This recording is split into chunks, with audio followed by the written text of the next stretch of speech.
Hey folks, welcome back to another WareGames video for Banished. Today we're going to look at the boarding house.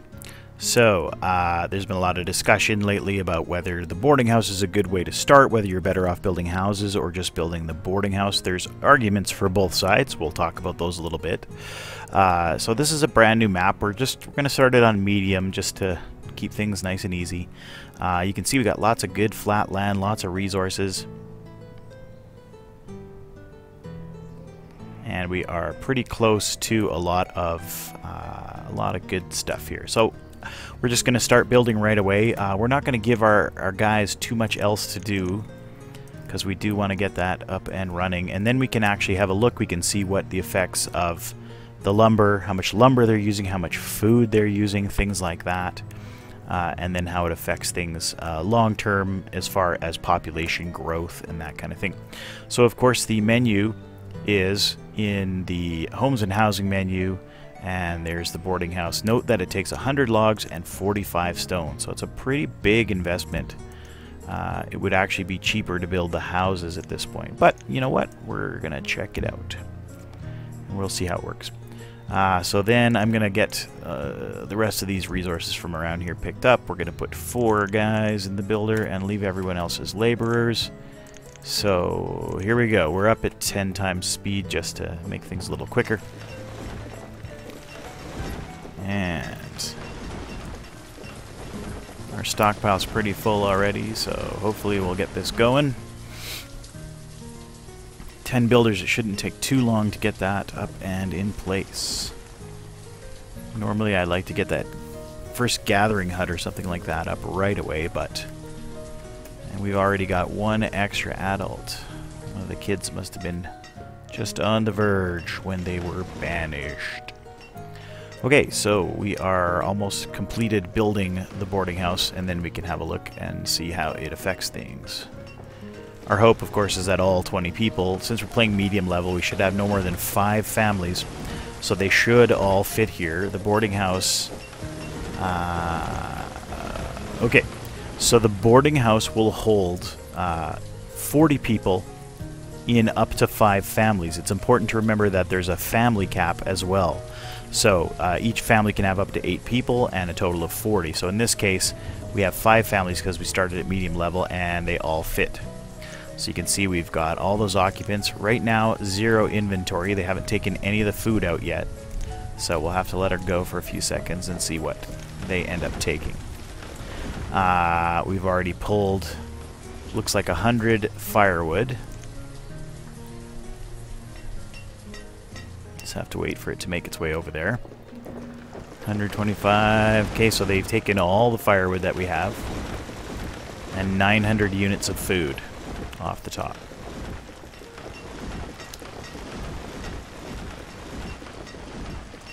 So that's interesting that all the firewood that they could grab, they took. Oh, and you can see we actually have another family that doesn't fit in there. So we're going to throw in a wood house just to give those guys a place to live too. So we must have popped past our 5 family limit. Maybe that extra family member that we brought in, maybe that's what did it. Tough to say. Someone out there probably knows more than I do, so they could leave us a comment to tell us what they think it was. That would be great. I really like having lots of comments and opinions about things. I think it's too easy in this day and age for people to just consider themselves experts on things and not listen to other people. Really good to take other opinions in and realize that you don't know everything. It's not the worst thing in the world. I certainly don't. Alright, so there you go. There's our extra 4 people. They've moved in. Of course, there's 0 firewood left because our boarding house took all the firewood, so that's kind of an interesting side effect of having done this. Okay, so we're going to get our woodcutter in pronto. And we're also going to throw in a gathering hut, because it'd be good if everyone didn't starve. Okay, so those are the 2 things that we've asked them to build. There's not a lot else going on, so it shouldn't be too tricky to get that all happening. And it's early enough in the year, so I guess the one advantage is we didn't spend a lot of time building a bunch of projects all at the same time. So we have lots of time to get this all up and running before winter hits. So maybe that's one of the advantages that we found right away. How's our food situation? Still all the firewood. Of course, they won't burn any until the temperature drops below 0, and they're eating into the food pretty good. We don't have a whole lot of extra food left. Okay, our woodcutter's ready. We're going to put somebody in there. Our gathering hut is almost ready. I'm just going to throw another gathering hut in down here. Keep them a good distance from the places we're going to immediately build in. And as soon as this one's built, we'll put a couple people to work there. And we don't need as many builders anymore.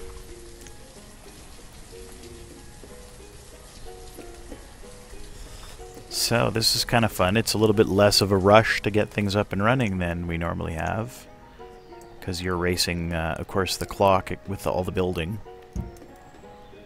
Oh, there's a fun little hill right in the middle of everything. Okay, so we'll get our 2 gatherers up. We've already got some firewood coming in with our woodcutter. So all of our immediate problems seem to be on the way to being solved. They don't have a lot of firewood, but they'll keep adding as we go here. Due to the fact that we're actually adding new firewood and the boarding house didn't take any, looks like maybe the limit right off the bat is 200, that they're happy with that. And look at that, our gathering hut is already bringing stuff in, and our boarding house is already taking it. Okay, so that's pretty fun. Most people don't like to use the boarding houses long term, and the reason for that is because they tend to produce children slower. They will produce children, the people living there will produce children after time. It just takes a little while to do it. And then the other problem, of course, is that no new families will be formed. So in Banished, the family unit, when you move into a house, that's one family. So you can see this family has 3 kids. So there won't be any new families formed inside of the boarding house, as far as I know. And that will slow the growth of children. So a lot of people use the boarding house only for emergencies. So if you got some nomads that come into town later in the game, you can put them all up in the boarding house until such time as you have enough housing to put them all in, or if there's a fire or something like that. Or maybe you just need to move people for a short period of time while you're upgrading their house or moving their house or something like that. But general thinking is that we try not to keep people in them long term, because it's going to hurt your growth and slow things down for you in the long run. Alright, so we're not here for a long time. We're just going to get this other gathering hut up and running. We're going to make it through our first winter and see how things turned out as far as resources and that. And then we will move on. So I'm just going to throw a road in here. I'm a fan of roads. Whether the people use them or not is another thing, but it's just a good delineator, lets me know where things are at. And I like them. Okay, so Gatherer's hut is almost complete. Got a little bit of food coming in from the other one already. Not a great amount yet. I like that we're very close to the river here. We can make use of that, throw up a couple fishing huts later. This one's taking a little while to build, of course, because our builders are living pretty far away from where it is. Might have put that one a little too far away, but, you know, that's okay. Okay, so what does our inventory look like now? We've used a little tiny bit of our firewood. Lots of good food still. And our second house has probably enough firewood to make it through. There's 150 firewood sitting in our stockpile. 146 now. So it looks to me like we're okay as far as firewood goes. That boarding house isn't going to be taking everything we have. And our second gatherer's hut is up and running. So we have now 8 people gathering food. Bring our storage barn up so I can keep an eye on what's coming in and what's not. And we're certainly not scrambling right now. At some point we're going to need to bring in a bit more iron. Well, actually we've got a decent amount of iron, so we're probably, the next thing we're going to need to do is build a blacksmith, so that we don't run out of tools. The game's telling me that we're low on food. Okay, so all of the food that we had is now being taken. And it looks like most of it's in the boarding house. There's a decent amount in the wood house. This is another reason people want to try the boarding house thing, is that your food is all centralized. So instead of having 5 or 6 different houses kind of grabbing it all off the beginning, and maybe one house suffering because of it, now all of your food is centered in that boarding house. Our test is a little bit off here, of course, because we've got one house, but, you know, in a way that shows us what that one house is doing versus the boarding house. So far, everybody seems to be good food-wise, and we do have a few units of food building up in our boarding house.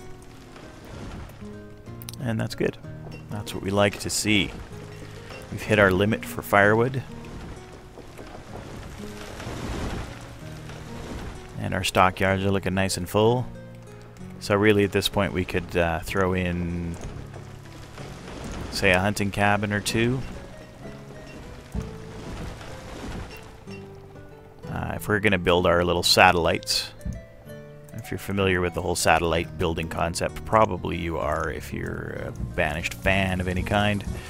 But we can talk about that in one of our other videos. Just to keep it short, basically you put a forester, you put a herbalist, you put a gathering hut, and you put a hunting lodge all in one area, and they all make use of the fact that they're all in the forest to be very productive. We don't actually have a herbalist yet, and I just reminded myself that that's probably not a bad idea to put one of those in. I think I'm going to put him in over here because this one's a little bit closer. Easier to get stuff built. And I didn't put a road in. I gotta have a road. So yeah, I mean, a lot of people play very meticulously in this game. There's one wonderful thing about Banished is you can play it very scientifically, or you can just kind of play how you like. I try not to get too overly scientific about things like, oh, putting in a road is going to take away a few more possible trees for this area. I'm not going to sweat that too much right now. Okay, so everybody seems to be happy here. We made it through the winter. We're into the spring now, and we've got 173 firewood left. So that turned out pretty well for us, I think. The question would be long-term whether this is a good plan or not, and that we can only discover by playing on. So we can plant us a little crop field or two. Since we're playing on medium level, we should have some seeds of some kind. Our food situation's actually not too bad. We've got 800 right now.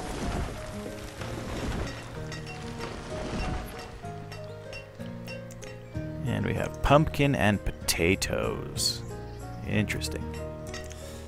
So it's probably too late for this year to start growing anything, but we can always give it a shot. Some of the crops in Banished grow earlier, some of them grow later. I think we've missed them both for this year. That's my fault. I should have been on that a little quicker. But we're also going to start bringing in some venison once these hunting lodges get put in. And we've got ourselves the beginnings of a little village here now. So this is kind of fun. Anyways, I don't want to go on too long because people get bored and they don't want to watch anymore, and I don't want that to happen. So that's pretty much it for now. Just as a test, once again, we were able to put that boarding house in. We were able to get it built fast. We were able to survive the first winter. I did have to put in a second house because we had a child right away, which created, I guess it created a sixth family. So we were able to deal with all that, and we're up and running, and everything seems to be working great for us. So that's all for this video. We do have some longer ones on the channel.